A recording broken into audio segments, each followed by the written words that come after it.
Welcome to our channel guys. आपका मेरे channel पे एक बार फिर से स्वागत है। तो जैसे कि आपको पता है, मैं आपको DREE TGT मैथ्स की तैयारी करवा रही हूँ, जिसमें मैं आपको 2021 के सोल्यूशन करवा रही हूँ फ़िलहाल। जिसमें मैंने आपको 2021 के आपके 9 पेपर हुए थे, जिसमें से मैंने आपको 4 पेपर विद कंसेप्ट के साथ सोल्व करवा दिए हैं कि कौन से पेपर में कौन सा कंसेप्ट लग रहा था। यहाँ पे अब हमने 2 सितंबर मेल की शिफ्ट सेकंड का पेपर स्टार्ट किया हुआ है, जिसमें हमने 10 क्वेश्चन कर लिए थे। एंड आपको मेरे इस चैनल पे जो मैंने आपको 2021 के पेपर पढ़ाए हैं, उनकी अलग अलग प्लेलिस्ट मिल जाएगी। You can check my channel. और कौन सा एग्ज़ाम कौन सी शिफ्ट को हुआ था वो मैंने मेंशन किया हुआ है प्लेलिस्ट में, तो आपको मिल जाएगा। ठीक है, तो आपको जैसे कि पता है, यहाँ पे ना हम केवल PYQ सोल्व कर रहे हैं, बल्कि उनका कंसेप्ट भी देख रहे हैं, ताकि आने वाले एग्ज़ाम में। और आपने एक चीज़ और नोटिस की होगी, जो आपका 2024 का पेपर है वो कहीं ना कहीं आपका 2021 के पेपर से मिलता जुलता था। तो वही 2021 का पेपर करना बहुत ज़रूरी है। इसके बाद हम 2024 भी स्टार्ट करेंगे। ठीक है, इसके मैक्सिमम आपके 5 ही पेपर रह गए हैं। अब हमारी वीडियोस कंटिन्यूस रहेंगी। तो चलिए गाइस, स्टार्ट करते हैं अपनी वीडियो। अब हमारा क्वेश्चन नंबर 11 है, जो कि हमें क्या दिया है, the polynomial equation of n degree has dash root. इसमें ये बोल रहा है कि जो एक पोलिनोमियल है ना, अगर वो n डिग्री की है तो उसके कितने रूट होंगे। मैं इसको ना आपको समझा के चलती हूँ। बेसिकली जो हमारी फंडामेंटल थ्योरम होती है ना, वो क्या बोलती है, वो यही बोलती है कि जितने भी हमारे पोलिनोमियल होते हैं ना, जितने भी डिग्री की, उसमें रूट उसी के इक्वल होते हैं, या एटलीस्ट भी बोल सकते हैं हम। ठीक है, जैसे मैंने एक पोलिनोमियल ली x² माइनस में 4x प्लस का 4। ठीक है, आपको इसमें क्या ध्यान रखना होता है, मतलब जब भी आपको इस टाइप का क्वेश्चन मिले पोलिनोमियल का, जैसे हमारी एक ये पोलिनोमियल है। बेसिकली पोलिनोमियल का मतलब ही क्या होता है, पोलिनोमियल का मतलब होता है कोई भी हमारी जो एल्जेब्रिकल टर्म है, मतलब एल्जेब्रिकल टर्म जो कि मतलब इस टाइप से क्या होती है डिफाइन। अगर मैं इस टाइप इसको बोलूँ कि x plus Y is equal to 0, this is called the algebraical equation. ठीक है, तो अब पोलिनोमियल हो गया, इसको हम पोलिनोमियल भी बोल देंगे एंड एल्जेब्रिकल इक्वेशन, क्योंकि हमारी जो एल्जेब्रिकल इक्वेशन है वो हमारी क्या होती है, पोलिनोमियल ही होती है। तो जो हमारी फंडामेंटल थ्योरम है क्लास 10th में, वो क्या बोलती है कि कोई भी पोलिनोमियल होती है वो जितने भी डिग्री की होगी। ठीक है, डिग्री का मतलब क्या होता है, डिग्री का मतलब होता है मैक्सिमम पावर कितनी है। ठीक है, जो भी हमें पोलिनोमियल दिया है, तो उसके ना एटलीस्ट उतने तो रूट होंगे। ठीक है, उससे ज़्यादा भी हो सकता है, लेकिन एटलीस्ट उतने तो रूट होंगे। तो यहाँ पे अगर मैं इस पोलिनोमियल को सोल्व करती हूँ कि x² माइनस में 4x प्लस 4, तो इसमें जो x की वैल्यू आएगी वो क्या आ जाएगी आपकी, +4। इसको जब कॉमन लोगे तो x minus two x minus two, तो जो इसके रूट आ गए वो क्या आ गए, 2 and 2। अब ये डिग्री कितने की थी, 2 की, और इसके रूट भी कितने आए हैं, 2 आए हैं। ठीक है, तो यहाँ से आपको बात समझ में आई। अब ये क्वेश्चन क्या बोल रहा है, अब इस क्वेश्चन पे आओ। ये क्वेश्चन ये बोल रहा है कि अगर यहाँ पे ना, अगर हमारी पावर 3 होती तो इसके रूट भी कितने आते, 3 आते। ठीक है, तो यहाँ पे दिया है एक पोलिनोमियल दे दिया है इक्वेशन, मतलब एक पोलिनोमियल इक्वेशन जिसकी डिग्री कितनी दी है, n, तो उसमें कितने रूट होंगे, n। तो यहाँ से आपको मतलब जब भी अगर इस टाइप का कोई क्वेश्चन आए तो आपको ध्यान में रखना है कि जितने भी ऑर्डर की हमारी डिग्री होगी उतने ही हमारे क्या होंगे, रूट होंगे। तो n ऑर्डर की है तो वो रूट कितने होंगे, n। तो होप सो आपको ये समझ में आया। नेक्स्ट क्वेश्चन है हमारा, a relation is said to be reflexive, कि हमारा रिलेशन है वो रिफ्लेक्सिव कब होता है। तो मैं इसको थोड़ा सा ना आपको बता के चलती हूँ कि ये रिफ्लेक्सिव आपका ना बेसिकली रिलेशन में 3 चीज़ें आती हैं। ठीक है, ये आपका 11th क्लास में ये फर्स्ट चैप्टर ही है। ठीक है, सेट के ऊपर सॉरी सेकंड चैप्टर है आपका। ठीक है, उसमें आपको दिया हुआ है कि रिलेशन के बारे में बताया हुआ है कि आपके ना 3 टाइप के होते हैं। एक होता है हमारा रिफ्लेक्सिव, एक होता है हमारा सिमेट्रिक, और एक होता है हमारा ट्रांजिस्टिव। ठीक है, इसमें क्या होता है, रिफ्लेक्सिव का मतलब होता है जब भी कोई भी 2 सेम एलिमेंट होते हैं ना हमारे, सपोज A एंड A, इसमें क्या होता है, हमारे सेम एलिमेंट होते हैं, मतलब सेम एलिमेंट के ऊपर क्या लगता है, हमारा ऑपरेशन लगता है। जैसे अगर मैं आपको एग्जांपल बताना चाहूँ, मैंने एग्जांपल में ले लिया 1, और मैंने कह दिया कि 1 का मेरे को रिलेशन लगाना है 1 के साथ। अब ये रिलेशन कुछ भी हो सकता है, आप इसको प्लस प्लस भी कर सकते हो, डॉट डॉट भी कर सकते हो, मल्टीप्लाई भी कर सकते हो, वो डिपेंड करता है कि क्वेश्चन में दिया था है। बेसिकली आपको यहाँ पे ये याद रखना है कि जब भी हमारा सेम के साथ सेम रिलेशन होता है तो उस रिलेशन को हम बोलते हैं रिफ्लेक्सिव। Got it. नेक्स्ट आता है हमारा सिमेट्रिक। सिमेट्रिक में क्या होते हैं आपके, बेसिकली 2 एलिमेंट होते हैं, ए एंड बी। ये आप किसी भी साइड से ले सकते हो। जब हम ए इंटू बी करें तो हमारा इक्वल आ जाए बी इंटू ए के। जब इस टाइप की कंडीशन हमारी होल्ड हो जाती है तो हम उस चीज़ को हम उस सेट को क्या बोलते हैं कि उसने कौन सी, या फिर जो भी हमने सेट लिया है कि वो कौन सी प्रॉपर्टीज़ को सेटिस्फाई कर रहा है, वो हमारी सिमेट्रिक प्रॉपर्टीज़ को क्या कर रहा है, सेटिस्फाई कर रहा है। अब ट्रांजिस्टिव, इसको ट्रांजिस्टिव को ऐसे लिख सकते हो, मतलब देखो ट्रान ट्रान मतलब 3 चीज़ें आ रही है ना, तो इसको ऐसे करके याद रख सकते हो, ए बी एंड सी। ठीक है, ए इंटू बी करें, ठीक है, बी इंटू सी करें, वो किस में और सी इंटू ए करें। जब इस टाइप का हमारा कोई भी रिलेशन होल्ड होता है तो हम उस रिलेशन को बोलते हैं ट्रांजिस्टिव। ठीक है, और जब ये तीनों कंडीशन हमारी होल्ड हो जाती हैं तो जो ये पूरा सेट बनेगा इसको बोलते हैं इक्विवेलेंस रिलेशन। ये पूरा रिलेशन बनेगा, इसको क्या बोलेंगे, इक्विवेलेंस रिलेशन। तो होप सो गाइस आपको ये, मतलब मैंने ज़्यादा डिटेल में तो नहीं बताया, बट आपके एग्ज़ाम में जिस टाइप से क्वेश्चन पूछे जा सकते हैं, ठीक है, एंड पूछा भी गया है, मैंने उसके अकॉर्डिंग आपको मतलब थोड़ा सा रिकॉल करवा दिया यहाँ पे। ठीक है, तो अब क्वेश्चन देखते हैं अपना। हमें क्वेश्चन क्या दिया है, a relation is said to be reflexive, कि कोई भी रिलेशन है हमारा रिफ्लेक्सिव कब होगा, मैंने अभी आपको बताया उसमें क्या होना चाहिए, सेम सेम एलिमेंट होने चाहिए। ठीक है, और जो भी एलिमेंट मतलब जिस सेट से उठाए ना दोनों उसमें बिलोंग करने चाहिए। अब नीचे से आते हैं, क्योंकि फर्स्ट ही ऑप्शन है हमारा ए इंटू बी। अभी तो मैंने बताया बी, ए इंटू बी तो होल्ड ही नहीं होता, बी तो होता ही नहीं। ए इंटू ए हमारा किस में बिलोंग करता है, आर में, और ए किस में बिलोंग करता है, बी में। नहीं, ऐसा तो कुछ नहीं होता, बी से थोड़ा ना उठाए गए हैं एलिमेंट, यहाँ पे तो बी इसने एलिमेंट दिखा दिया, कोई सेट थोड़ा ना दिखाया है। अब a into a not belong to R, मतलब ये रिलेशन ही नहीं बताते, ये बात भी गलत है भाई। ए आर, जैसे इसका रिलेशन अगर मैं बताऊँ तो ए आर ए इस टाइप से हम शो करते हैं, तो भाई ये रिलेशन बताते हैं, ये इसने कह दिया ये रिलेशन नहीं बताते, इसलिए ऑप्शन नंबर बी क्या होगा, गलत। ऑप्शन नंबर ए क्या दे दिया कि ए रिलेशन आर, कि मतलब ए रिलेशन ए। यस, ये बात बिल्कुल ठीक है, ये रिलेशन बनाते हैं, और जो ए एलिमेंट होता है ना वो हमारा जो सेट गिवन होता है ना उसमें से बिलोंग करता है। तो सपोज जो हमारा यहाँ पे ए था ना, ए हमारा कहाँ से बिलोंग कर रहा है, ए से। ए हमारा बी से बिलोंग नहीं करता। ठीक है, तो होप सो गाइस आपको ये समझ में आया। नेक्स्ट क्वेश्चन हमें दे दिया, which is not a properties of equivalence relation, कि इनमें से हमारी कौन सी इक्विवेलेंस रिलेशन की प्रॉपर्टी नहीं है। तो मैंने अभी आपको बताया था इक्विवेलेंस रिलेशन में हमारी बेसिकली 3 प्रॉपर्टीज़ होती है, रिफ्लेक्सिव, सिमेट्रिक एंड क्या होती है, ट्रांजिस्टिव। तो इसमें कौन सी नहीं होती, देखो रिफ्लेक्सिव होती है, सिमेट्रिक होती है, ट्रांजिस्टिव होती है, एसोसिएटिव नहीं होती। वैसे भी बेसिकली ये ग्रुप में चलती है, मैंने आपको कल बताया भी था। एसोसिएटिव किस में चलती है, ये भी चलती है, 2 में, इसमें इसकी ये कंडीशन होती है। ठीक है, जिसने मेरी कल वाली वीडियो देखी थी ना तो वो तो बता ही देगा एसोसिएटिव का मतलब क्या होता है, ए इंटू बी। एसोसिएटिव जब भी वर्ड आए ना आपके माइंड में ये वाली कंडीशन आनी चाहिए। ठीक है, क्योंकि एग्जामिनर है, कुछ भी उठा कर दे सकता है आपको क्वेश्चन।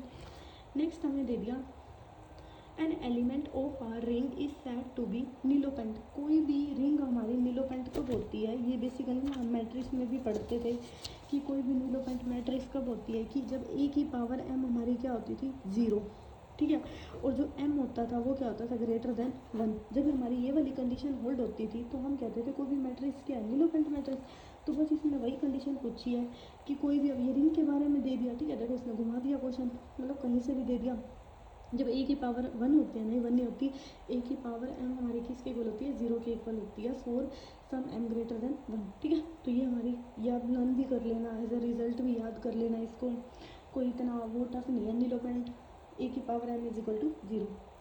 नेक्स्ट क्वेश्चन दे दिया हमें, नेक्स्ट क्वेश्चन दिया है, number theory concern with the property. जो हमारी नंबर थ्योरी है ना वो किसके ऊपर चलती है, बेसिकली जो हमारी नंबर थ्योरी है ना ये पॉजिटिव प्लस प्राइम दोनों के ऊपर चलती है। ठीक है, अब आपका ना यहाँ पे दिया हुआ negative integer, positive integer, irrational या बोथ नेगेटिव, तो इनमें इसका कोई कंसेप्ट नहीं है। बेसिकली आपको ये है जो रिजल्ट भी याद रखना है, जो हमारी नंबर थ्योरी है ना ये positive integer and prime integer के ऊपर चलती है। और अगर आपके एग्जाम में जब पॉजिटिव और प्राइम दोनों आ जाए तो आपको प्रायोरिटी देनी है प्राइम के साथ। ठीक है, ये बेसिकली प्राइम इंटीजर के साथ चलती है, प्राइम में भी prime positive integer. Got it. हमें नेक्स्ट क्वेश्चन दिया है, let A B integer not both A, इसने ध्यान से देखना, मैंने गलत बोल दिया बीच में। Let A and B integer not both zero, दोनों के दोनों जीरो नहीं है। Then there are integer U and B such that, इसने कहा है कि ए एंड बी हमारे कोई से भी दो इंटीजर है, कुछ भी हो सकता है, जीरो नहीं हो सकते, ठीक है।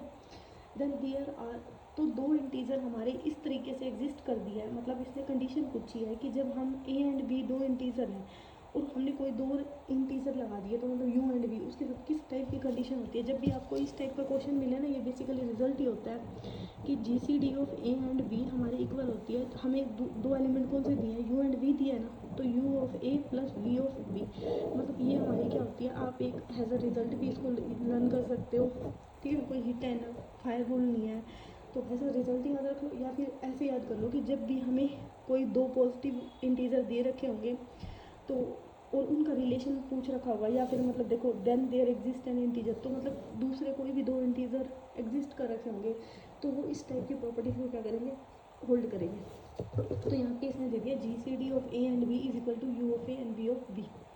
Got it. नेक्स्ट क्वेश्चन है हमारा, the matrix is said to be reduce echelon form if the leading coefficient in each row is, ये मैं आपको बताती हूँ एंड ये पढ़ा भी देती हूँ अभी, ठीक है। थोड़ा सा मैं सोच रही हूँ क्योंकि जो आपका नेक्स्ट क्वेश्चन है ना, नेक्स्ट ये तीनों क्वेश्चन, एक बार ये तीनों क्वेश्चन ही देख लो, देख क्या लो, मैं आपको ये बताती हूँ ये पहले, ठीक है। क्योंकि ये तीनों क्वेश्चन ना आपका क्या बोलते हैं, रो इक्लन फॉर्म एक कंसेप्ट आता है आपका ड्रिल ट्रिपल एसबी में, और 2024 में भी आपसे ना इसके ऊपर क्वेश्चन पूछा गया है, ठीक है। रो इक्लन फॉर्म में बताओ, तो मैं अब इसका कंसेप्ट पढ़ाने जा रही हूँ आपको, जिससे उसके बाद फिर हम ये तीनों क्वेश्चन इजी वे में कर लेंगे, ठीक है। ये तीनों क्वेश्चन देखो, रिड्यूस रो इक्लन फॉर्म एंड यहाँ पे देखो रो इक्लन फॉर्म, ये तीनों क्वेश्चन ही रो इक्लन फॉर्म के ऊपर आ गए हैं, तो मैं आपको ये पढ़ाती हूँ। तो मैंने ना रो इक्लन के नोट्स बनाए हुए थे, पहले ही बना लिए थे, तो मेरे पास रखे हुए थे, मैंने सोचा आपको नोट्स से ही पढ़ा दूँगी। अगर आपको ये नोट्स चाहिए ना तो आप मेरा टेलीग्राम ग्रुप ज्वाइन कर लेना, मैं वहाँ पे इन नोट्स को क्या एक PDF डाल दूँगी, ठीक है। टेलीग्राम ग्रुप ज्वाइन कर लेना। हमें देखो रो इक्लन फॉर्म क्या होती है, दो टाइप की आपकी फॉर्म पूछी जाती है एग्जाम में, एक तो रो इक्लन फॉर्म और दूसरी आ जाती है इसी में रिड्यूस रो इक्लन फॉर्म क्या होती है।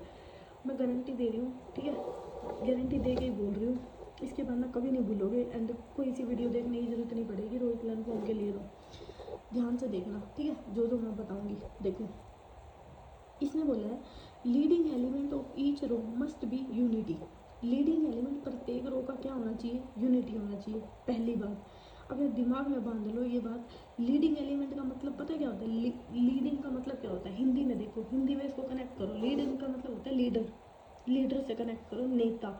नेता क्या होता है, सबसे पहले नंबर पे जो होता है वही होता है। तो लीडिंग का मतलब होता है कि जो हमारी ये जो मैट्रिक्स बनेगी या फिर जो भी रो बनेगी, मतलब कुछ भी बने, ठीक है, हमें इससे कोई लेना देना नहीं है, उसका जो पहला एलिमेंट है ना लीडिंग, यानी कि जो फर्स्ट है वो हमेशा 1 होगा, ठीक है। पहली बात इसको याद कर लो, रट्टा मार लो जो मर्जी मारो, लेकिन आपको ये चीज़ नींद में भी आपसे किसी ने पूछ लिया ना, क्योंकि इसके ऊपर आए हुए क्वेश्चन कि भाई लीडिंग एलिमेंट क्या होता है रो इक्लन फॉर्म का, तो 1 होता है, ठीक है। पहली बात होगी याद। दूसरी में क्या बोला है कि अगर किसी रो में 0 प्रेजेंट है तो वो लास्ट में होगी। दूसरी बात आपको ये भी याद कर लेनी है कि किसी भी रो में अगर 0 होंगी तो वो सबसे लास्ट में होगी। अब यूँ करके देखो, इसको आपको रट्टा मारने की जरूरत नहीं है। लीडिंग का मतलब क्या होता है, नेता। नेता क्या होता है, जिसके सबसे ज़्यादा नंबर आते हैं। अब नेता को याद रख लो ऐसे, जैसे क्लास का मॉनिटर होता है, या फिर आप जैसे आप कॉम्पिटिटिव एग्जाम की वो करते हो तो कहते हैं कि भाई वो तो टॉपर है, टॉपर कौन होगा, तो टॉपर लीडर ही होगा ना, कौन होगा, जिसका सबसे पहला नंबर होगा। तो पहला पॉइंट तो ये होगा कि लीडिंग एलिमेंट क्या होना चाहिए, 1। दूसरा पॉइंट ये होना चाहिए कि जो सारे के सारे 0 है वो कब होना चाहिए, रो में नीचे की तरफ होनी चाहिए, यानी कि सबसे नीचे वाली रो होती है ना। अब इसको कैसे याद रखोगे, इसको याद रख सकते हो आप, जैसे मान लो किसी बंदे के 10 में से क्या कितने नंबर आए हैं, 0 नंबर आया, भाई 0 नंबर आया तो वो नीचे के नीचे ही रह गया, ऊपर तो चढ़ा ही नहीं, समझ गए। तो ये 2 पॉइंट आपको याद हो गए होंगे अच्छे से। तीसरा पॉइंट आता है इसमें कि in each row number of 0 must be more than the previous row, कि प्रत्येक रो में नीचे की तरफ 0 बढ़ेंगी।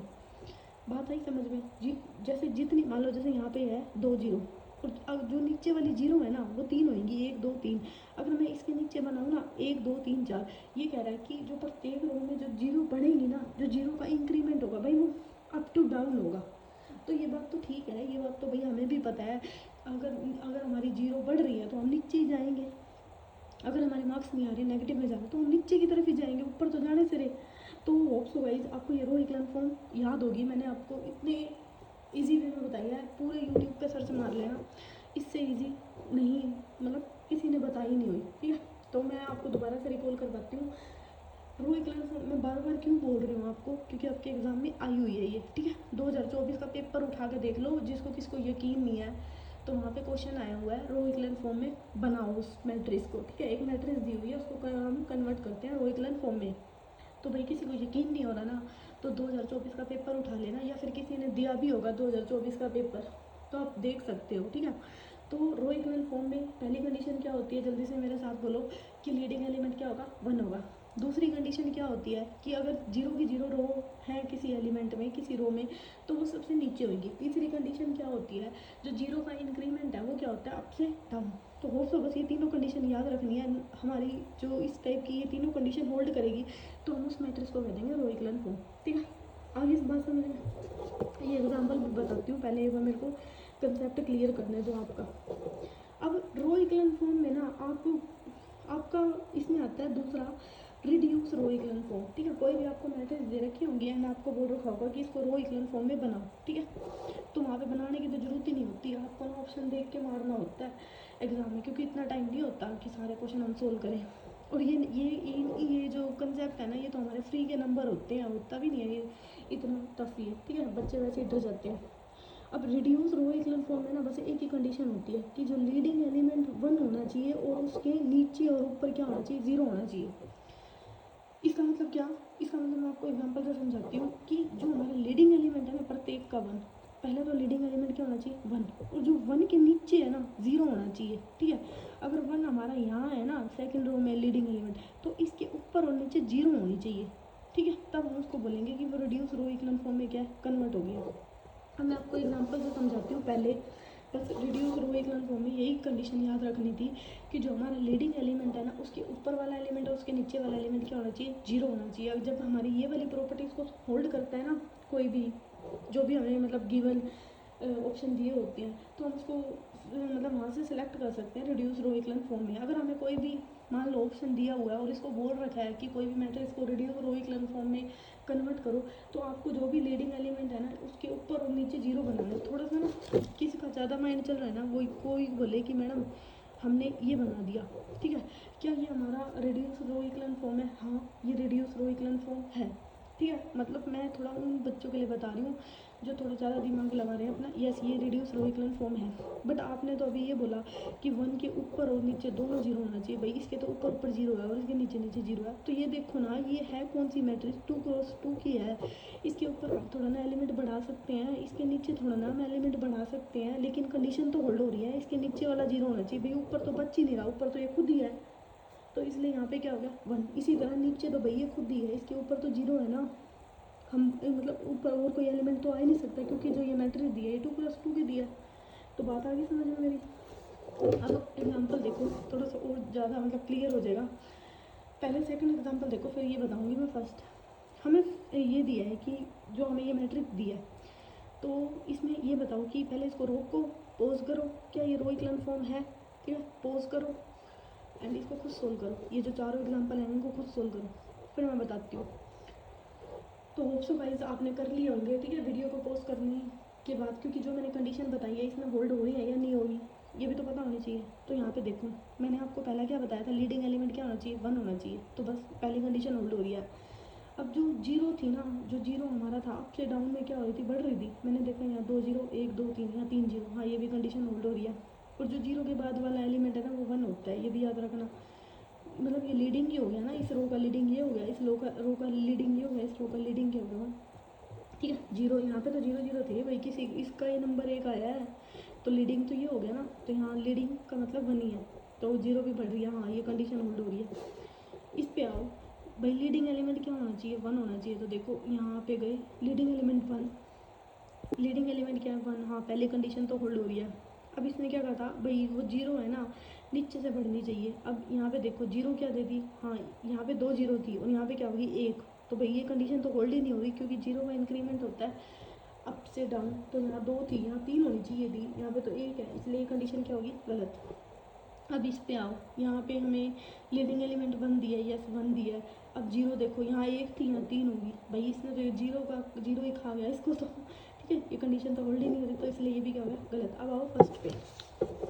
अब हमें फर्स्ट एग्जाम्पल क्या दे दिया, और थोड़ा सा ना ये भी याद रखना आप, जैसे मैंने यहाँ पे जीरो लगाई है ना, कहीं आप सोचो कि भाई लीडिंग इसको ही मानेंगे, नहीं, देखो यहाँ है तो ज़ीरो ही, ठीक है तो ज़ीरो ही, पहला नंबर तो इसका ही आया, इसका तो मार्क्स ही नहीं आए, नंबर तो ये लेके आया पहले, ठीक है। तो लीडिंग वही होता है, मतलब जिसके कुछ ना कुछ नंबर हो, ठीक है। तो यहाँ पे नंबर हो गया, लीडिंग एलिमेंट क्या होना चाहिए, 1 होना चाहिए, यस वेरी गुड। अब जीरो देखो, यहाँ पे एक है, एक दो 3 4, यस जीरो का भी कंसेप्ट यहाँ पे ट्रू हो गया। और थर्ड क्या थी कि अगर किसी रो में जीरो होती है तो वो लास्ट में होनी चाहिए, तो यहाँ ये भी लास्ट में है। तो इस टाइप की जो ये है, हाँ ये रो इक्विवेलेंट फॉर्म है, ये कंडीशन को सेटिस्फाई करके 3 कंडीशन याद रखनी है बस, उससे ज़्यादा कुछ नहीं। तो भाई ये हमारी क्या रो इक्विवेलेंट फॉर्म है, ठीक है। इसको आप अपर मैट्रिक्स भी बोल सकते हो। अपर मैट्रिक्स का मतलब क्या होता है, जिसमें जो नीचे ट्रायंगुलर से नीचे वाले एलिमेंट है ना, वो सारे क्या होते हैं, जीरो होते हैं, ठीक है। और लोअर अपर ट्रायंगुलर मैट्रिक्स क्या होता है, जब हमारे मतलब डायगोनल से जो ऊपर वाले एलिमेंट होते हैं जितने बचते हैं, वो क्या होना चाहिए, सारे जीरो। तो होप सो गाइस आपको इतना समझ में आया। अब रिड्यूस रो इक्विवेलेंट फॉर्म देख लेते हैं। रिड्यूस का मतलब मैंने क्या बताया था, एक ही कंडीशन बताई थी। थोड़ा सा पॉज करो एंड ये जो चारों एग्जांपल है ना, इसको एक बार खुद सोल्व करो, फिर मैं बताती हूँ। तो होप सो गाइस आपने कर लिए होंगे, ठीक है, ये चारों के चारों एग्जांपल सोल्व खुद से, क्योंकि ना मेरा ऐसा मानना है, मैं झूठ नहीं बोल रही, कि भाई आप कहीं से भी पढ़ रहे हो, चाहे किसी की वीडियो से पढ़ो, लेकिन ना जब तक आपसे क्वेश्चन नहीं बन रहे ना, तो भाई आपका पढ़ा हुआ बेकार है। क्या करोगे फिर इतना पढ़ के, जब आपसे एग्ज़ाम में क्वेश्चन ही नहीं बन रहे, ठीक है। तो भाई उतना ही पढ़ो जितना आपके एग्ज़ाम में आता है, और एग्ज़ाम में किस टाइप का आता है वो भी आपको पता होना चाहिए, क्योंकि ना एग्ज़ाम ना कुछ भी पढ़ने से नहीं निकलता, मेरा तो ऐसा मानना है, एग्ज़ाम निकलता है कुछ पढ़ने से, ठीक है। तो बाकी आपकी अपनी अपनी थिंकिंग है कि आपको सिलेबस पूरा करना है या फिर एग्ज़ाम निकालना है, ठीक है। बट मैं तो आपको ना झूठ नहीं बोल रही, मेरे इस चैनल पे आपको एग्ज़ाम ओरिएंटेड मिलेगा सब कुछ। मैं इधर उधर से कुछ नहीं पढ़ाने वाली कि बच्चे मैसेज करते हैं ना, मैडम लीनियर अलजेब्रा पढ़ा दो, ये पढ़ा दो, वो पढ़ा दो। अरे तुम क्या करोगे इतना सारा लीनियर अलजेब्रा पढ़ के, ग्रेजुएशन वाला। मेरे पास एक बच्चे ने मैसेज किया कि मैडम ग्रेजुएशन का पढ़ाओ। भाई तुम क्या करोगे ग्रेजुएशन का इतना पढ़ के, पता है ग्रेजुएशन में 5 बुकें होती थी मैथ की, और जिसमें से तो आधी आनी भी नहीं है आपके ग्रेजुएशन वाला सब्जेक्ट। मेन टॉपिक आने हैं, और मेन टॉपिक पता कैसे चलेंगे आपको, यहीं से पता चलेंगे प्रीवियस ईयर क्वेश्चन में, भाई कौन कौन से क्वेश्चन है, निकालो एंड पढ़ो उनको, उन कंसेप्ट को। बाकी मैं तो कंसेप्ट आपको पढ़ा ही रही हूँ, बाकी आपकी मर्जी है, ठीक है। जो मतलब मैसेज करते हैं ना मेरे पास कि मैम ग्रेजुएशन का पढ़ाओ, मैं भाई आपको एग्ज़ाम ओरिएंटेड पढ़ाऊँगी, अनलिमिटेड ही पढ़ाऊँगी, ठीक है। मेरा कोई मेन मोटिव नहीं है कि बहुत सारे व्यूज़ इकट्ठे कर लूँ, ठीक है, इतना सारा वो, भाई मैं जितना पढ़ाऊँगी अच्छा ही पढ़ाऊँगी, एंड 100% गारंटी के साथ कह सकती हूँ मेरा पढ़ाया हुआ आपके एग्ज़ाम में ज़रूर मिलेगा। तो बाकी वो आप पे डिपेंड करता है, ठीक है।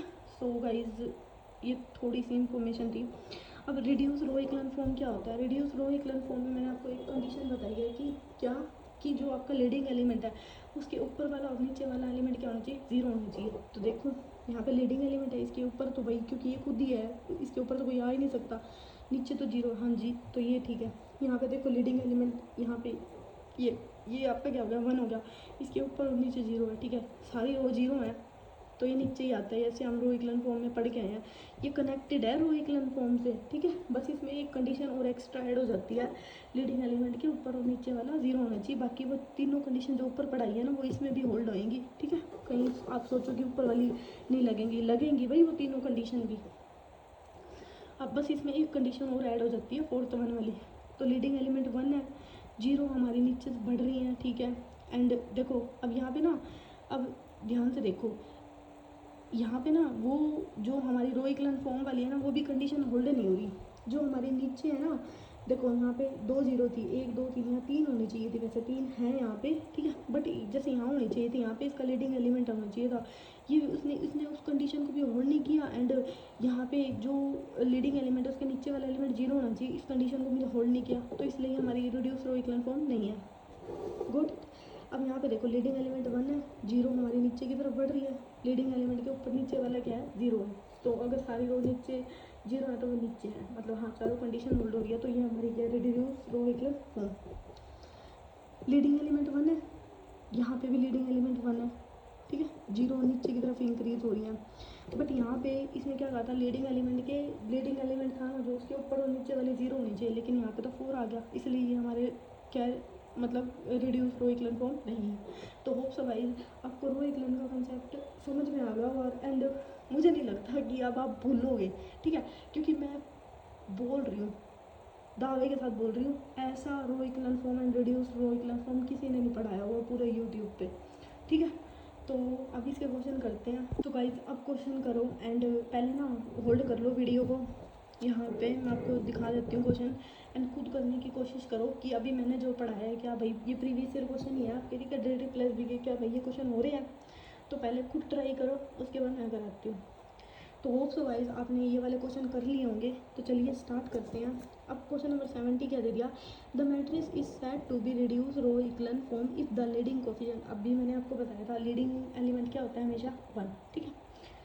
नेक्स्ट आ गया reduce row equivalent form of the every matrix is, जो हमारी मतलब यहाँ पे मैं एक कंडीशन बनानी भूल गई थी, जो ये हमारी मैट्रिक्स बन रही है ना सारी, ये हमारी यूनिक मैट्रिक्स बन रही है, ठीक है। तो इसमें मतलब याद रखना reduce row equivalent form, reduce में भी या फिर रो इक्विवेलेंट फॉर्म में जो हमारी मैट्रिक्स बनती है वो कैसे बनती है, यूनिक। 19 क्वेश्चन है हमारा, मैं चाहूँगी आप एक बार खुद करो, ठीक है, मैंने दिखा दिया आपको क्वेश्चन। तो देखते हैं, which of the following condition is not satisfied by a matrix in row equivalent form. अब देखो क्वेश्चन क्या आया है कि भाई कौन सी कंडीशन है ना रो इक्विवेलेंट फॉर्म को सेटिस्फाई नहीं करती। अब मैंने आपको 3 कंडीशन बताई थी। पहली कंडीशन क्या थी, लीडिंग एलिमेंट 1 होना चाहिए। दूसरी कंडीशन क्या थी, आपको भी इस टाइप से याद होनी चाहिए जैसे मैं बोल रही हूँ, ठीक है, मेरे से पहले बोल लो आप। दूसरी कंडीशन क्या थी कि जो हमारी सारी जीरो होती है वो क्या होती है, नीचे होती है। तीसरी कंडीशन क्या थी, तीसरी ये थी कि जो हमारे जीरो का इंक्रीमेंट होता है वो आपसे क्या होता है, डाउन। तो वाइज आपको ये तीनों मतलब कंडीशन अच्छे से याद हो गए होंगे। और अगर रिड्यूस की बात कर रहे हैं तो उसमें एक कंडीशन और ऐड हो जाती थी कि लीडिंग एलिमेंट के ऊपर और नीचे वाला एलिमेंट क्या होना चाहिए, जीरो। बस इसमें वही कंडीशन पूछी है, आप देखो आप। तो हमें दे दिया the first non zero element in the row equivalent form is called leading elementary entry, मतलब जो हमारा पहला एलिमेंट होता है उसको हम क्या बोलते हैं, लीडिंग एंट्री बोलते हैं। वो क्या होता है, 1। तो भाई ये बात तो बिल्कुल ठीक है, इसने गलत बोली है, ध्यान से देखना क्वेश्चन नोट बोला, not true. Each leading entry in the column to the right to the leading element in the previous row. ये क्या बोल रहा है, ये बोल रहा है, मतलब इसने इंग्लिश में लिख दिया, ठीक है। अब ये मत कर देना हुआ, मतलब जो मैंने आपको थर्ड कंडीशन बताई थी ना, जो जीरो का इंक्रीमेंट है वो कहाँ है, अप से डाउन। तो इसका मतलब यही है कि each leading entry in the column to right to the leading entry in the previous year. ये इसके कहने का मतलब पता है क्या है, मैं बताती हूँ आपको। ये कह रहा है जैसे मैंने यहाँ पे ये बनाई, ठीक है, मतलब कुछ भी ले लो आप।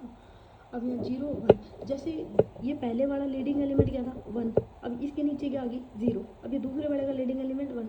अब यहाँ पे ये 0 बढ़ गई, यहाँ पे क्या हो जाएगा, लीडिंग एलिमेंट। तो कहने का यही मतलब है कि ईच लीडिंग एंट्री, प्रत्येक लीडिंग एंट्री, ये रहा, ठीक है, in the column to the right of the, अब देखो राइट पे ही तो आ रहा है, right to the leading entry in the previous रो।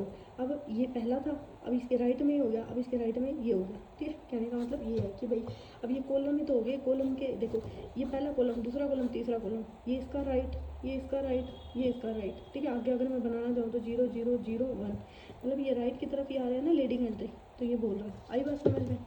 हमें थर्ड क्या बोला है, row with all zero element if any are below having a row having a zero element. क्या बोला इसने, इसको दोनों को पढ़ो, सी एंड डी को। Row with all zero element if any are below row having a non zero element. अब ध्यान से देखना, इसमें थोड़ी देखो, मतलब एक वर्ड ऐसा लिखा हुआ है जो आपको एक नंबर दे भी सकता है और एक नंबर ले भी सकता है। देखो इसने बोला रो विद ऑल जीरो एलिमेंट, रो में जितने भी सारे के सारे जीरो एलिमेंट है, इफ एनी आर बिलो, भाई किसी के नीचे हैं, रो हैविंग अ जीरो एलिमेंट। ये कह रहा है कि जो हमारे, जैसे मैंने ये बना दी, अब एक मिनट मैं पेज ले लेती हूँ। ये बोल रहा है कि 1 0 0, ठीक है, 0 1 0, कि मान लो यहाँ पे 0 है, अब यहाँ 0 0 1, कि जो हमारी जीरो है ना, ध्यान से देखो, row with all zero element की सारी जीरो एलिमेंट इसमें, इफ़ एनी आर बिलो, मतलब किसी के नीचे हैं, any are below row having a zero element, तो उसको हम क्या बोलेंगे, जीरो एलिमेंट। भाई ये बात तो गलत है, अगर इसमें ये लिखी होती ना, ये ये चीज़ लिखी होती भाई ये, तो ये बात ट्रू होती। इसने कहा है कि किसी भी देखो ध्यान से लैंग्वेज पढ़ो कि row with all zero element if any are below, row having a zero element, कि किसी के भी नीचे अगर हमारी सारी की सारी जीरो एलिमेंट हैं, जैसे यहाँ पे मैंने एग्जांपल बताया कि जीरो एलिमेंट है, तो हम उसको बोल सकते हैं कि यहाँ पे जीरो मतलब ये रो इक्लन फॉर्म की जो जीरो वाली कंडीशन थी उसको होल्ड कर रहा है, कहने का मतलब ये है। लेकिन ये बात इसने गलत लिखी हुई है। अब यहाँ पे देखो, row with all zero element if any are below, row having a non zero element. Yes, ये बात सही लिखी हुई है कि जो रो हमारी जीरो है उसके जो ऊपर वाले एलिमेंट हैं वो क्या होते हैं, नॉन जीरो। लेकिन ये यहाँ पे बोल रहा है कि जो रो हमारी है ना जीरो, उसके जो नीचे वाले एलिमेंट है, इसमें बस यही बात गलत लिखी हुई है कि जो नीचे वाले एलिमेंट है ना वो क्या होते हैं, नॉन जीरो। ये तो कह रहा है कि जीरो के ऊपर वाले एलिमेंट क्या होते हैं, नॉन जीरो, और ये कह रहा है नीचे वाले एलिमेंट, तो भाई ये बात तो गलत लिखी हुई है। तो आपको मतलब ये 19 क्वेश्चन अच्छे से समझ में आ गया, 19 क्वेश्चन कि भाई क्या बोल रहा है। मैंने मतलब पूरा जोर लगा दिया आपको, ठीक है। इसमें एक वर्ड ही गलत था। देखो सारी चीज़ें सेम लिखी हुई हैं, row with all zero element, row with all zero element, if any are below, if any are below, row having a zero element. तो भाई ये बात तो गलत है, row having a non zero element, ठीक है। ये देखो ये जीरो एलिमेंट या नॉन जीरो एलिमेंट, बस इतनी सी बात गलत लिखी हुई थी। तो अगर आपको मतलब ये कंडीशन वगैरह समझ में आ गई ना अच्छे से, तो ये क्वेश्चन कुछ भी नहीं था आपके लिए। यही देखो, यही एक वर्ड है ना, एक नंबर दे भी सकता था और एक नंबर ले भी सकता था। अब आपकी वो मतलब थोड़ा सा बोलते हैं ना भाई, लैंग्वेज पे पकड़ की कैसी है और आपको किस टाइप से लैंग्वेज को समझ रहे हो, तो वो भी डिपेंड करता है। तो गाइज होप सो आपको यहाँ तक 19 क्वेश्चन समझ में आए। मैं करवाने को 20वां भी करवा सकती हूँ, बट इसमें ना पियानो एग्जाम आ रहा है आपका, और मैं आपको पढ़ाऊँगी वो पियानो एग्जाम पूरा कंसेप्ट के साथ, ठीक है। क्योंकि वीडियो ना फिर ज़्यादा लंबी हो जाएगी, एंड ज़्यादा लंबी वीडियो बोर भी हो जाते हैं सारे, ठीक है। तो भाई हम इतना पढ़ेंगे, ज़्यादा हैवी कंसेप्ट भी ना लगे और आपको अच्छे से समझ भी आ जाए। सो अगर वीडियो पसंद आ रही है तो don't forget to subscribe my channel. So thank you so much.